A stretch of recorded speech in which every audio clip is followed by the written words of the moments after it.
E ele vai trazer um alerta importante para os pais que estão com a criançada de férias. Eu sei, é difícil mantê-los quietinhos, eles querem correr para lá e para cá.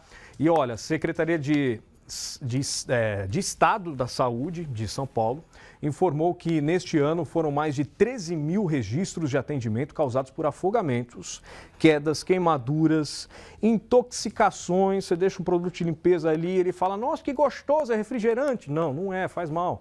Sendo que 8% a mais, esse índice, 8% a mais em comparação ao mesmo período de 2023.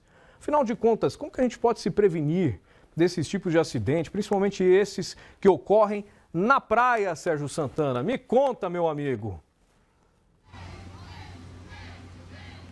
Alexandre, antes da gente ir para a praia, a gente precisa falar dos acidentes domésticos, né? Porque desse levantamento que você mencionou aí, 10% está relacionado a quedas. Por incrível que pareça, foram 11.805 atendimentos. Um outro dado que chama a atenção também são os casos de intoxicação acidental, que eles apresentaram aí um aumento de 91 casos registrados, sendo 33 clínicos e 58 hospitalares. 65%, Alexandre, a mais do que em 2023, onde foram registrados 55 atendimentos.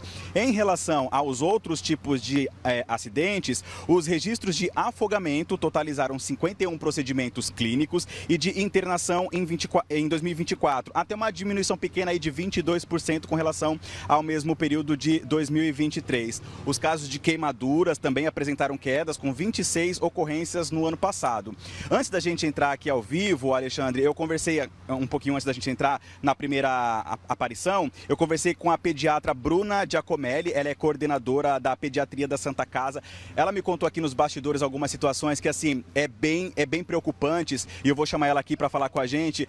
Doutora, é um caso que, assim, a gente sabe que acontece, não dá para piscar os olhos, né, porque pode acontecer alguma coisa. Eu queria que a senhora comentasse os casos que a senhora já atendeu nesses últimos dias, por favor. Boa tarde, gente. A gente vê que os acidentes domésticos, eles deram uma caída. Acredito que por causa da informação, né, da massiva informação que a gente passa aqui sempre fazendo campanha, né, a Sociedade Brasileira de Pediatria levantou um mês, né, o Dezembro Vermelho, sobre os acidentes, todos os tipos, né, os afogamentos. E a gente tem visto mesmo ainda algumas queimaduras, ainda importantes, né, por álcool, por água fervente, né, a intoxicação exógena, por às vezes comprimido de algum parente que deixa fácil a criança, porque parece uma balinha, né? Veneno de rato, né, e aquele chumbinho que a gente fala, porque eles são pequenininhos, parecem chocolates. Então, tudo isso a gente tem visto ainda assim alguns casos e nos preocupa um pouquinho, porque eu sempre falo, né, para ser pai tem que se programar, né, tem que olhar todo o ambiente que a gente está. E isso vale para tudo, tanto para a nossa casa, quanto para ir à praia, para ir a uma piscina. Então, a gente tem que se programar para ver todo o local que a gente está, para a gente ver quais são os pontos de risco aí para as crianças. Queria que a senhora explicasse, porque assim, como que ficam expostos esses produtos? Tá a visão da criança, ela pega escondido, ela espera o pai virar as costas e pega. Como que funciona esse processo? A criança, existe uma campanha lá atrás que eu adoro, colocar até nas minhas redes, que é pra gente está vendo um produto de limpeza. A criança tá vendo o bracinho do detergente com um elefante, então a criança tem a ideia muito lúdica, né? Então aquilo que para nós parece que não é nada, aquelas cores chamativas, chamam muito a atenção das crianças. E aí elas pensam que aquilo ali é um brinquedo ou é uma comida, e aí elas vão lá e comem. A última criança que a gente teve contato agora recentemente por intoxicação por veneno de rato, ela achou que eram balinhas. Então foram lá e ainda falou só mais um. Então quer dizer assim, quando a mãe foi pegar só mais um, por quê? Porque ela acha que aquilo ali é lúdico, que é uma comida, uma alimentação. Então a gente tem que ficar muito atento a esses pequenas coisas e detalhes, né? Que para nós, como adultos, eu sempre falo, o óbvio é para mim, para a criança não é óbvio. Então a gente tem que sempre estar ali ponderando os riscos de ter uma criança em qualquer ambiente, né? Ela é curiosa, né? Então ela pega um banquinho para tentar pegar um objeto, né? Às vezes a gente deixa um cabo de uma água fervente para fora, a criança puxa aquele cabo. Então tudo isso tem que pensar, vou pôr uma água fervente, vou pôr lá no biquinho lá de trás, para não ficar ali muito na frente, para a criança não puxar e não ter essa curiosidade. Doutora, agora a gente tem também a questão das praias, né? Período de férias escolares, muita gente na praia, muitos pais que trazem as crianças. Eu queria que a senhora falasse pra gente dos riscos, né? Que é trazer uma criança pra praia e não ficar por perto e não observar todos os passos dela. Eu queria que a senhora falasse pra gente o que os pais mais precisam tomar cuidado quando traz os filhos para a praia? Eu tenho uma filha de 11 anos, né, e eu falo que eu tenho uma experiência em casa, então eu sempre gosto de trazer isso muito, porque eu vivencio essa maternidade que a gente fala muito, né.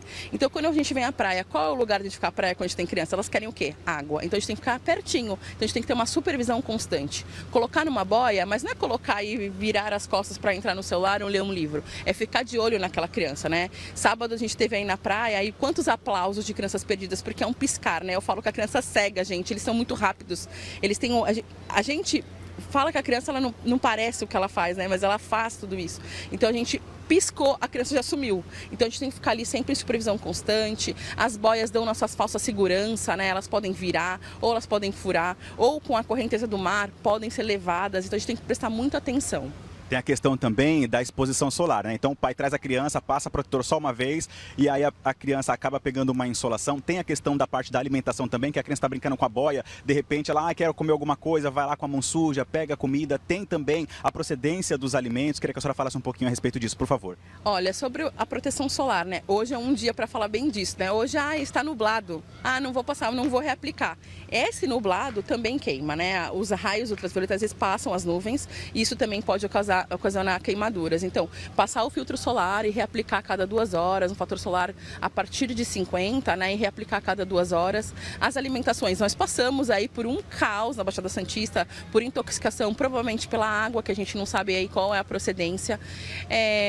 Os alimentos, né, que podem estar contaminados, então prestar atenção quando a gente for comer um milhinho, qual a corzinha da água, se essa água é trocada várias vezes, quando a gente for comer um pastel, olhar a corzinha do óleo, ficar tudo isso, quando a pessoa está ali montando, a gente ficar de olho na alimentação que nos cerca. E sempre, né, uma aguinha aí que não seja mineral, mas para lavar as mãozinhas na hora que eles forem ingerir as coisas também faz muita diferença aí nesse decorrer desse. Eu falo que as férias elas foram feitas para a gente desfrutar e não para a gente se preocupar, mas se a gente programar tudo isso antes, acho que a gente aí passa bem esses finalzinhos de férias aí. Se os pais puderem preparar tudo em casa para levar para as crianças também, dentro de um suporte, né, dentro de um suporte mesmo para colocar os alimentos, né, refrigerados, tudo bonitinho, é a melhor opção também, né?